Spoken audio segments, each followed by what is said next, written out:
1919 workers' strikes the army and Belfast.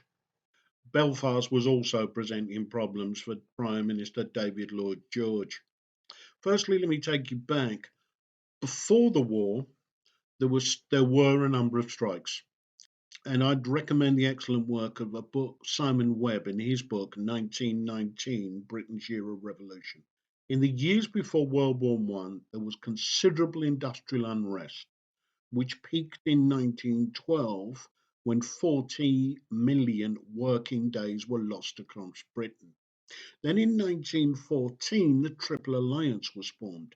This was a triumvirate of the three big trade union areas: coal, rail, and dock workers.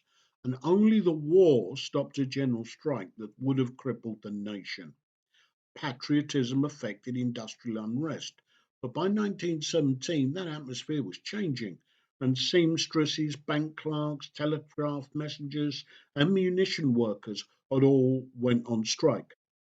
The government introduced the Defence of the Realm Act in 1914, which was draconian, and forced citizens to do some things and forbade them from doing others. One critical clause gave the government absolute freedom to introduce further regulations as and when needed. For example, engineers could not change jobs without approval, and it was an offence to suggest the war was a bad thing, although some rules were blatantly bizarre. Regulation 40B concerned the supply of cocaine to actresses. As soon as the war had ended, there was the December 1918 election, and David George had made three significant promises, all of which he was to break. One, that those who had fought would return to a land fit for heroes. Two, there would be habitation for heroes. And three, demobilisation back to Civvy Street would be speedy. Well, no new housing had been built. In fact, while the men had been away, their wives had led rent strikes. There were few jobs, and demobilisation was slow. And Winston Churchill had tried to send the armed forces to Russia. So, at the end of the war, the Trade Union Congress, on behalf of all workers, negotiated a reduction in working hours from 54 to 47 a week. However, this was rejected in a ballot of workers by 3-1, and the rank and file chose to ignore the TUC. On the 27th of January, the industrial war between workers and governments began in Glasgow and in Belfast. Well, we've mentioned Glasgow in chapter 7 of these. But in Belfast, the general strike began.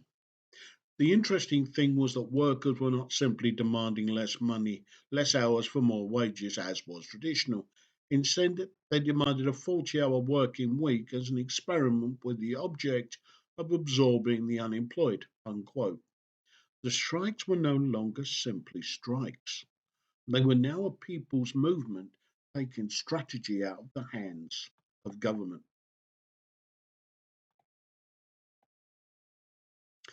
In Belfast, the strikers took control of electricity, and the added issue was the general demand for Irish independence, which had led to the election of Sinn Féin MPs in the general election of 1918.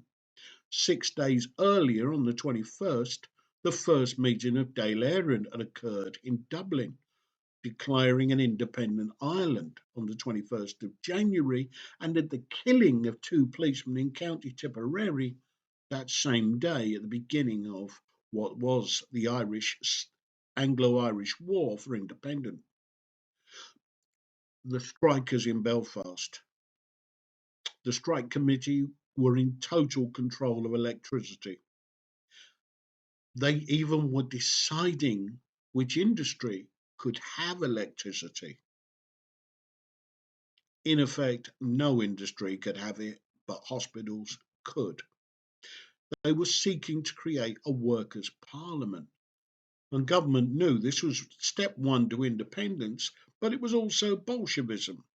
As the Belfast newsletters headlined, these objectives are not industrial, they are revolutionary.